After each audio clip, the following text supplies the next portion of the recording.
ఎప్పుడు ప్రజలు తెలుగుదేశం పార్టీ లేకపోతే రాష్ట్రం ఆపదలో ఉన్న మీరు తెలుగుదేశం పార్టీకి అండగా ఉన్నారు, అండగా నిలుస్తూ ఉన్నారు. మీరంతా కూడా మొదటిసారి 1984లో ప్రజాస్వామ్యం గురి చేయబడుతుంటే అప్పుడు మీరంతా తిరిగి నాన్నగారిని ముఖ్యమంత్రిని చేసి ప్రజాస్వామ్యానికి ఒక నిర్వచనం పరిపక్వతనిచ్చిన చైతన్యవంతులు మీరంతా. ఆ తర్వాత ఏదైతే 1914లో రాష్ట్రం విడిపోయిందో అప్పుడు కూడా చంద్రబాబు నాయుడు గారికి అండగా నిలిచి ఈ ఆంధ్ర రాష్ట్ర యొక్క అభివృద్ధి కోసం మీరంతా చెయ్యి కలిపి అభివృద్ధికి సంక్షేమానికి పట్టం కట్టారు. ఇప్పుడు మీరు ఇలా అన్ని సందర్భాల్లో కూడా మీరు తెలుగుదేశం పార్టీకి అండగా ఉంటూ వచ్చారు. ఇప్పుడు చూస్తున్నాం, మనం చాలా క్లిష్ట పరిస్థితుల్లో ఉంది మన రాష్ట్రం. చెప్పుకోవడానికి సిగ్గుచేటుగా ఉంది. ఇవాళ ఒకప్పుడు ప్రపంచ పటంలో వెలిగిన మన రాష్ట్రం ఈనాడు ఆ ప్రపంచ పటంలో నుంచే మాయమైపోయే పరిస్థితిలో ఉంది ఈరోజు మన ఆంధ్ర రాష్ట్రం. మీరందరికీ గుర్తుపెట్టుకోవాలి, రేపు జరగనున్న ఎన్నిక మనకి, మన రాష్ట్రానికి, మన భావి తరాలకు భవితకు సంబంధించింది.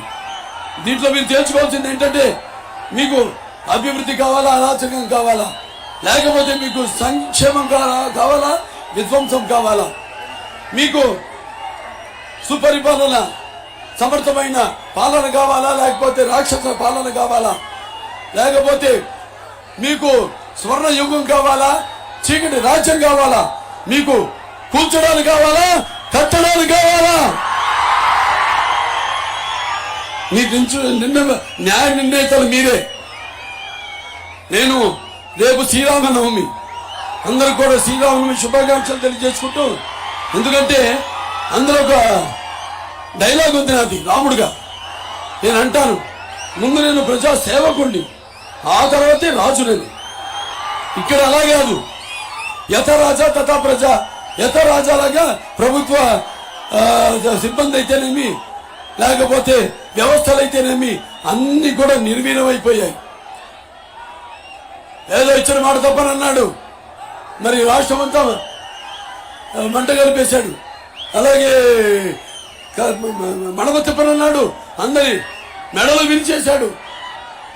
అలాగే ఈ మద్యపాన నిషేధం అన్నాడు, మరి ఈ యొక్క పేదల యొక్క అన్నపానీయాలు మొత్తం కూడా తన మద్యపాన వ్యాపారంలో పోసేశాడు. అలాగే జగనన్నంటూ జగలగల పీడిస్తున్నాడు. అలాగే మావయ్యనంటూ మన మనోభావాలను తగలబెడుతున్నాడు.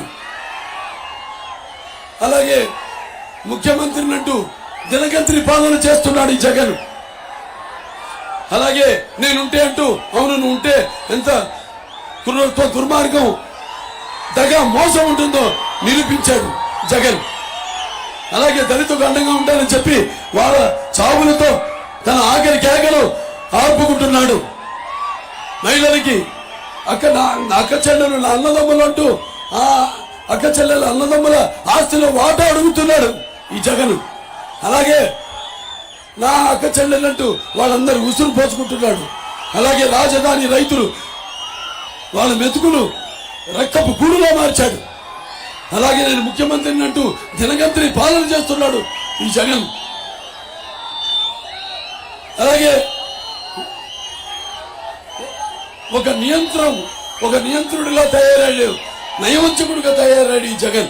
అలాగే రిషికొండ చూస్తున్నాం మనం, తవ్వి తన కండగావరం ఎంత ముదిరిపోయిందో చూపిస్తున్నాడు ఈ జగన్. ఇక నీ ఆటలు సాగవు జగన్. రేపు ఎన్నికల్లో మీరు సమాధానం చెప్పాలి. నీ పొగరు నడుము విరిచే రోజు వచ్చింది. నీ అహం మెడలు నరాలు తెగే సమయం వచ్చింది. అడుగడుగులో నిండిన నీ అహంకారం అంతమయ్యే ఈ ఎన్నికల యుద్ధం మొదలయ్యింది. ఇన్ని రోజులు ఇష్టొచ్చినట్టు నువ్వు నీ యొక్క అధికారాన్ని కొనసాగించావు. దాన్ని అంతం అందించే ఈ యొక్క